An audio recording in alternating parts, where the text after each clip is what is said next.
Slows, freezes, and kills. That's what the Stasis Hunter is all about.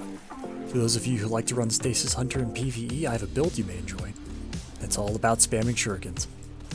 While this build is usable in PvP, it truly shines in PvE content, as this relies upon getting melee and super energy back for slowing and freezing enemies en masse. Your objective is to kill slowed or frozen targets, which allows you to generate melee energy for slowing and freezing even more targets. First up is the easy stuff to get your hands on, and I'm sorry in advance, but Shadow Dive is not on the menu.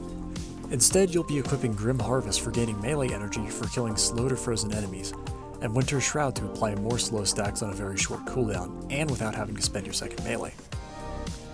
Also, make sure you're the one who's getting the kills on the slowed or frozen enemies, as that is the only way for you to proc Grim Harvest. Finally, equip Gambler's Dodge for getting your melee back easily. Next up are Fragments, and first up is the Whisper of Durance, which states slows from your abilities that linger last longer. This will allow your slows to last a very long time on your targets, allowing you to take them out at your leisure rather than to spam all your abilities at once to get a freeze. The reasoning behind this is that this build excels if you can pace out your abilities instead of using them all at once.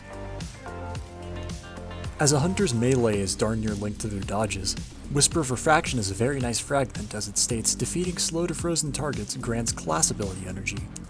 As most of the time you're going to be killing slow to frozen targets, this makes your already swift cooldown on your class ability even faster, allowing for even more melee spam. This final slot in your fragments is what I would consider a flex, meaning you can place whatever you wish into it. While Whisper of Hedrons for that boost in weapon damage is a very nice option, it's getting nerfed soon enough, so I've started running Whisper of Hunger instead. While it does reduce your recovery and mobility, two very important stats, this can be countered by running specific exotics, or adding additional mobility to other armor pieces. Finally, run as much mobility as you possibly can, as this is linked to your dodge cooldown. It'll allow you to get your dodge back quicker and by extension even more melees. Next up are Armor and Charge with Light mods. If you have no intention on using these mods, you can skip ahead. But if you have them and aren't using them, I would recommend picking them up given how effective they can be.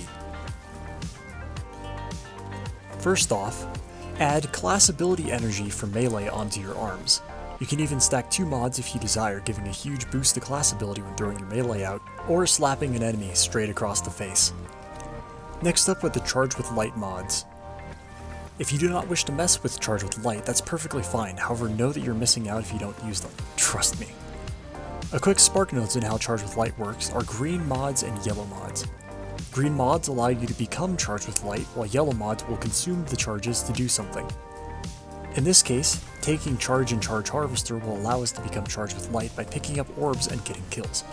Stacks and Stacks allows us to double up the sum of charges we get from a green mod, while Heavy Handed is what consumes the charges to give us back half our melee when we use it. While Heavy Handed does give us back half our melee when we use it, it will only proc if we have one melee left, which means it'll only give us back half a melee when using two. This means you need to play a certain way around it. If you do not have these Charge with Light mods or wish to run a different one, that's fine, the build can work without them. It just works better if these mods are included within. Finally are exotics, and the two exotics I recommend are either the 6th Coyote for an extra dodge, allowing you to spam your roll, or the Assassin's Cowl, which will allow you to get in, collect stasis crystals, and all without getting shot at. While these fragment mods and stats are my recommended, if something works better for you, I encourage you to adjust your build accordingly. This video is more of a suggestion than gospel, and having fun is more important than following this to the letter. Alrighty, so that was a lot of building. Now how can we make it work in practice? Your objective is to slow or freeze enemies and kill them while they are either slowed or frozen. You can also kill or finish off enemies with your shurikens if they're weak enough. When your melee charges need to be replenished, dodging next to an enemy will give you a free charge while also slowing nearby enemies, setting them up for a freeze from a shuriken. Or you can kill them with a primary as well, as this will grant you additional melee energy regardless.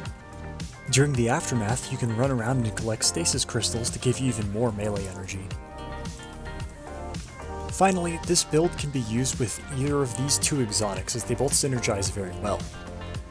These being the 6th Coyote and the Assassin's Cowl. Using the 6th Coyote, you can spam your melees and dodges next to enemies to freeze them solid. This means that the 6th Coyote is better at dealing with groups of enemies, as frozen targets explode and deal more damage to clustered foes. On top of that, in easier content such as strikes, a single stasis melee is enough to kill most enemies in a single hit. allowing for fast cleanup on basically everything in a room. This playstyle aligns more with an easier content or a passive playstyle in the harder difficulties. On the other hand, Assassin's Cowl allows you to turn invisible and heal after killing an enemy with a shuriken or a finisher, allowing for quick and easy repositioning. In my opinion, this is the best build for high level content as it allows you to be constantly weaving in and out of visibility.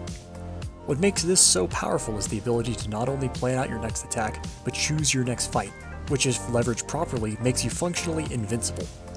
At the same time, it allows you to play very close to enemies, so if you're running a surrounded weapon, it allows for easy access to your damage buff. While if you're running a shotgun or fusion rifle, you can get free ammo from running heavy-handed and killing enemies while surrounded. And that's it! If you enjoyed the video, leave a like, and if you want to see more videos like this, be sure to subscribe to catch the rest of them.